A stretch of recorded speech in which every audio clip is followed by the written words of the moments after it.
Hello दोस्तों, आप सभी का स्वागत है। दोस्तों आज का वीडियो होने वाला है मॉक टेस्ट के ऊपर। मॉक टेस्ट से रिलेटेड जितने भी सवाल होंगे कि मॉक टेस्ट देना कैसे है, मॉक ऑनलाइन दें या ऑफलाइन दें, कितने दिन पर दें, सबका जवाब आपको इस वीडियो में मिलेगा और आपका सारा डाउट क्लियर होने वाला है। तो आप लोगों से मेरा नम्र निवेदन है कि आप लोग प्लीज़ वीडियो को शुरू से अंत तक देखिए, क्योंकि मैं जो भी पॉइंट्स का चर्चा करता हूँ सब अपने आप में एक बहुत ही ज़्यादा इम्पोर्टेंस और मायने रखते हैं। तो आप प्लीज़ 1 मिनट वीडियो देख के 2 मिनट वीडियो देख के आप डिसाइड नहीं कर सकते कि मॉक टेस्ट कैसे देना है, क्या करना है। तो जब भी आप मेरी वीडियो देखें तो आप थोड़ा सा शांति से देखें और जो भी चीज़ आपको लग रहा है कि नोट करने जैसा तो आप उसको नोट भी कर लीजिए। ऐसा नहीं है कि मस्ती में हम वीडियो देख रहे हैं, तो मस्ती में नहीं देखना है। स्टडी से कोई भी रिलेटेड मटेरियल जो आपको कुछ सबक दे, जो आपको कुछ सीख दे, तो आप उसको अच्छे से देखिए अपने। तो जो भी मेरी वीडियो आती हैं तो दोस्तों आप लोगों को शुरू से अंत तक आप देखा कीजिए। तो हम बढ़ते हैं नेक्स्ट पॉइंट में। और दोस्तों मैं आपसे बता दूं कि मुझे मॉक टेस्ट देने का एक्सपीरियंस है, क्योंकि मैंने जो पिछले साल की बिहार पुलिस एग्ज़ाम था मैंने उसको भी क्वालिफाई किया है। रनिंग में छट गया था, 9 सेकंड ज़्यादा लग गए थे मेरे। तो और इस बार भी जो 19,000 वैकेंसी आई है इसमें भी मेरा रिजल्ट है, और कहीं ना कहीं इसमें मॉक टेस्ट का बड़ा योगदान होता है। तो एनालिसिस कैसे करना है, कितने दिन पर देना है, सबका जवाब आपको आज मिलने वाला है। तो आप लोग प्लीज़ वीडियो को शुरू से अंत तक देखिए, ठीक है। और वीडियो पसंद है तो आप लोग चैनल भी सब्सक्राइब करते रहिए। व्यूज़ आ रहा है 50-50 हज़ार और चैनल का सब्सक्राइब बस 1700 है, तो थोड़ा आप लोग सहयोग करिए, ठीक है दोस्तों इस वीडियो में मैं कुछ पॉइंट्स आपके समक्ष रखूँगा और आपको बस समझना है, या आपको लगे ज़रूरत तो आप उसको नोट भी कर लीजिए। पॉइंट्स 1 हमारा क्या है?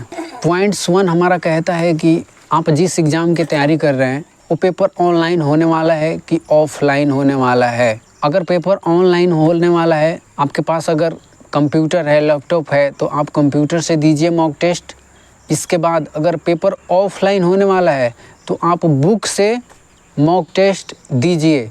ये मैंने आपका पहला डाउट क्लियर किया कि अगर आपका एग्ज़ाम ऑनलाइन है तो आपको ऑनलाइन देना है, और पेपर ऑफलाइन है तो आपको ऑफलाइन की आदत लगाना है, ठीक है। पॉइंट कि पूरी मॉक टाइमिंग के साथ लगाएं। ऐसा नहीं है कि 20 क्वेश्चन अभी लगा लिए, 20 क्वेश्चन थोड़ी देर के बाद लगा लिए, तो ऐसा आपको कतई नहीं करनी है। आप जब भी मॉक टेस्ट देने बैठे अपना एक शेड्यूल, जितने देर का आपका पेपर होने वाला है आप उस शेड्यूल के ज़रिए, आपको बीच में उठक बैठक बिल्कुल भी नहीं करना है।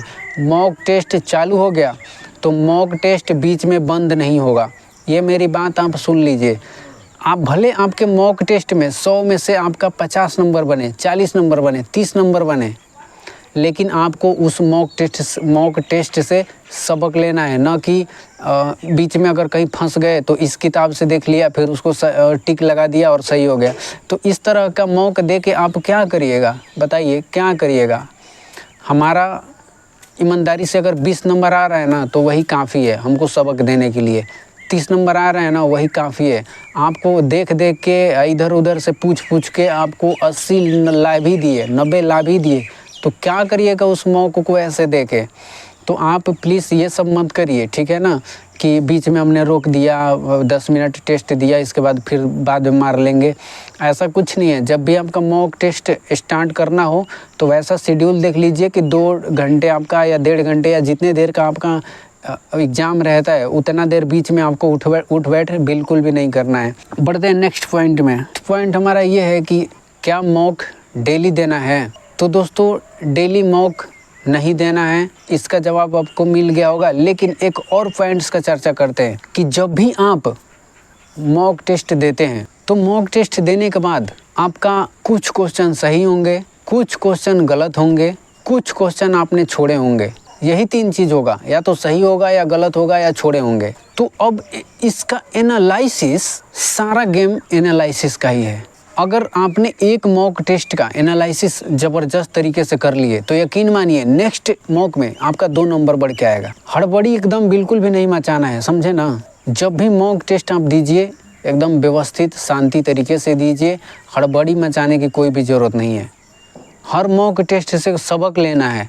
ऐसा नहीं है कि मॉक टेस्ट में 30 सही हुआ, 40 सही हुआ या 60 सही हुआ बस आगे बढ़ गए। ये गलती आपको कतई नहीं करनी है। और ऐसा आपका रहा तरीका तो यकीन मानिए आपका नंबर इंक्रीज होगा ही नहीं, बढ़ेगा ही नहीं। तो करना कैसे है? तो हमारे पास 3 पॉइंट है कि या तो गलत होगा या सही होगा या हम छोड़े होंगे। लेकिन अब बात समझिए, सही में भी ऐसा कुछ क्वेश्चन होता है। सही क्वेश्चन होते हैं 2 टाइप्स के होते हैं। एक पूरा 100% कॉन्फिडेंस वाला कि हाँ ये तो सही ही होगा, और दूसरा ऐसा भी सही हो जाता है जिसको हम 50-50 पे लगाए थे कि अरे ये होगा और उस स्थिति में वो सही हो गया। तो आपको वो 50-50 वाली स्थिति का भी एनालिसिस एकदम करना है, छोड़ना नहीं है भाई। मेरी बात मानिए, मैं क्या बोल रहा हूँ। एनालिसिस जब आपका तगड़ा होगा ना तो आपका हर पेपर में रिजल्ट अब आने लगेगा। तो हम लोग गलती क्या करते हैं कि मॉक दिए, आधे घंटे एनालिसिस किए या 1 घंटे एनालिसिस किए, बस अब नेक्स्ट मॉक की बारी आ गई। ये कुछ नहीं है, सिर्फ और सिर्फ बेवकूफ़ी है। आपको इससे कुछ भी सबक नहीं मिलने वाला है। तो करना ये चीज़ है कि जो भी हमारा 50% सही वाला तुक्का जो मैंने मारा था वो सही हो गया, एनालिसिस उसका भी करना है। और गलत हुआ, एक तो क्वेश्चन गलत हो गया, तो गलत जो क्वेश्चन हो गया तो आपको तो अब उसके कॉन्सेप्ट पे काम करना ही पड़ेगा, क्योंकि वो आपको आता नहीं है इसीलिए गलत हो गया। और दूसरा चीज़ कि कुछ क्वेश्चन हमने छोड़े होंगे जो हमको पता नहीं होगा, तो जो भी क्वेश्चन छोड़े होंगे अब उसका कॉन्सेप्ट पढ़ना है। मॉक आपको डेली नहीं लगाना है। जवाब आपका इस मिल गया होगा कि मॉक डेली क्यों नहीं लगाना है, क्योंकि आपके पास 20 क्वेश्चन के अप्रॉक्स में होंगे जो आपने गलत कर दिया होगा या कुल मिला के बोलें तो छोड़ भी दिया होगा। तो ऐसे 20 से 30 क्वेश्चन आपके पास हो जाएंगे या 35 क्वेश्चन हो जाएंगे, तो ठीक है, किसी का कम किसी का ज़्यादा होगा।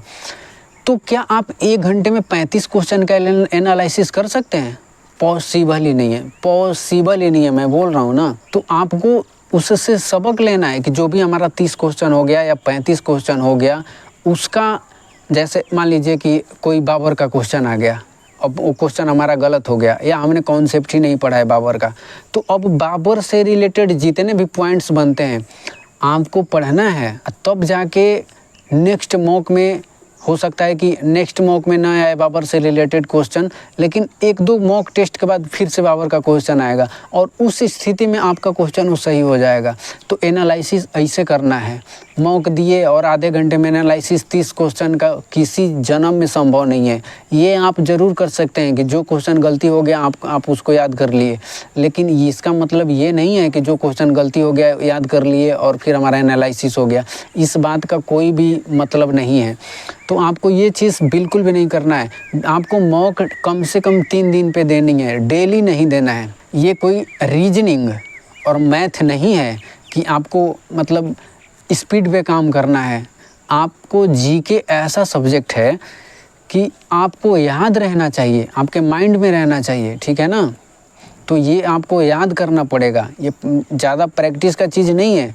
50 क्वेश्चन जीके का मारने में मात्र 5 से 10 मिनट लगेगा, है ना। तो ये बात आप समझिए कि आपको डेली मॉक नहीं देना है और एनालिसिस कम से कम 3 दिन पर करिए, ज़बरदस्त करना है। सारा गेम एनालिसिस का है भाई, ये बात आप लोग समझ लीजिए।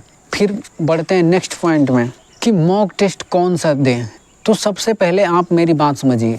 मान लीजिए कि अगर आप बिहार पुलिस का एग्ज़ाम देने वाले हैं, तो सबसे पहले आप जिस दिन आपने ये ठान लिया कि हमें बिहार पुलिस का एग्ज़ाम देना है, उस दिन आप ये भी सोच लीजिए कि आपको एक मॉक टेस्ट जो प्रीवियस ईयर क्वेश्चन का, जैसे मान लीजिए कि हमारा 2025 में एग्ज़ाम हुआ, तो अब इसके पीछे जितने भी बिहार पुलिस के एग्ज़ाम हुए हैं सारा क्वेश्चन मॉक टेस्ट उसको लगा लेना है। सारा क्वेश्चन को सबसे पहले PYQ जो भी पहले एग्ज़ाम हुए हैं बिहार पुलिस के, अगर आप बिहार पुलिस की तैयारी कर रहे हैं तो आपको सारा क्वेश्चन लगा लेना है। इससे आपको एक आइडिया मिल जाएगा कि क्वेश्चन कहाँ से आता है बिहार पुलिस में। तो इस तरीके पे काम करना है। इसके बाद अगर मान लीजिए कि आपने 1 महीने में कंप्लीट कर लिया जो भी पीछे एग्ज़ाम हुए हैं पिछले सालों में, तो इसके बाद अब प्रैक्टिस सेट जो अपना अपना प्लेटफॉर्म वाले बनाते हैं, जैसे मान के चलिए कि किसी भी टीचर का हो गया, ज्ञान बिंदु का हो गया, चाहे खान सर का हो गया, चाहे किसी का भी हो गया, तो ये लोग अपना भी एक क्वेश्चन डिजाइन करते हैं जो PYQ नहीं रहता है, उस पैटर्न पे रहता है। तो सबसे पहले लेकिन आपको PYQ करना है और उसके बाद इनके पैटर्न को फॉलो करना है, ना कि पहले पैटर्न को फॉलो करने लगे और अलग अलग टीचर का। तो ऐसे नहीं करना है, क्योंकि ऐसे में कोई कोई टीचर इलॉजिकल पैटर्न भी बना देता है। तो आप उस स्थिति में क्या करिएगा, वैसा क्वेश्चन दे के पैटर्न को पहले अपना प्रीवियस ईयर क्वेश्चन से समझें, और उसके बाद अगर आपका सारा वो क्लियर हो जाए, सारा आप मॉक दे दें पिछले सालों का, तो उसके बाद आप काम करिए इनके प्रैक्टिस सेट पे, है ना। तो सबसे पहले आपको प्रैक्टिस सेट पे काम नहीं करना है, सबसे पहले आपको PYQ पे काम करना है। तो दोस्तों ये रही आज की मॉक टेस्ट से रिलेटेड वीडियो, और आपको लगता होगा कि मैंने कुछ ऐसे पॉइंट्स छोड़ दिए हैं मॉक टेस्ट से रिलेटेड, तो आप कमेंट करिए, हम इसका जवाब आपको देंगे कमेंट में, ठीक है। तो और भी जितने भी आपको रिलेटेड कोई क्वेश्चन है या हमारा नेक्स्ट वीडियो किस टॉपिक में आना चाहिए, तो आप हमें ज़रूर कमेंट करके बताएं, हम उस पे वीडियो लाने का काम करेंगे। तो दोस्तों मिलते हैं नेक्स्ट वीडियो में। अगर आप नए हैं तो चैनल को सब्सक्राइब ज़रूर करिए, क्योंकि यहाँ जो भी इन्फॉर्मेशन दिया जाएगा, जो भी जानकारी दी जाएगी, जो भी रणनीति बताया जाएगा, एक सटीक रणनीति बताया जाएगा। क्योंकि हमारा मकसद किसी को भटकाना नहीं है, हमारा मकसद है कि मेरे भाई मेरी बहन सही ट्रैक पे आए, न कि अपना 2 साल 3 साल बर्बाद कर दे गलत ट्रैक के में पड़ के, ठीक है। तो दोस्तों मिलते हैं नेक्स्ट वीडियो में, अभी के लिए इतना ही, धन्यवाद।